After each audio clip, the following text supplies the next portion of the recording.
So we did a research of 172 buyers, half mid-market, half enterprise, which is 20 million to 250 million or 250 million up, half technical, half business. Just looking at, not from the seller's point of view, but from a buyer's point of view, how do they buy? What do they care about? Everything from how prepared do they expect people to be? How often are they staying with the current incumbent vendor? What really makes them buy? And the idea was, Jen is an expert in how do you go sell? How do you do discovery? How do you do prospecting?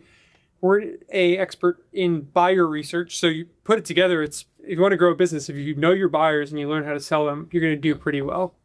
You asked about stats and a bunch of stuff jumped out. One of the biggest being people are actively staying with vendors they know are worse than the other options out there. 62%, in fact.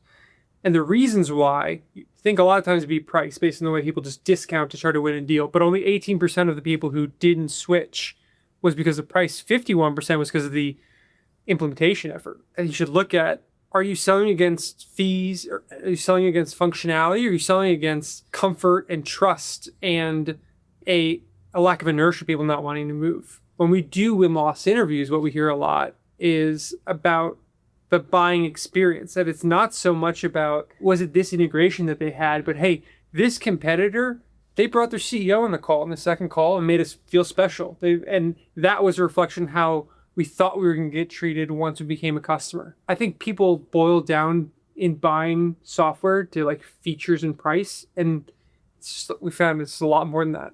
Yeah, I think that tracks with a lot of people in sales will complain about, my territory is not good, our product's bad in this way, we don't have this integration, and we're losing. And it seems like the locus of control is always external in those complaints. Yeah. Right? But I think what this report has discovered is that there is a skill issue component. There's a skill gap where if you run a tight process, if you get early executive alignment, if you're doing things the right way, you're previewing in your sales process what it's like to work with you post-sale. And I think there's perhaps more control that the sales rep can have than a lot of people think. Totally. There was a research stat that only 15% of the buyers of software felt like their sales reps were very well prepared for the sales call.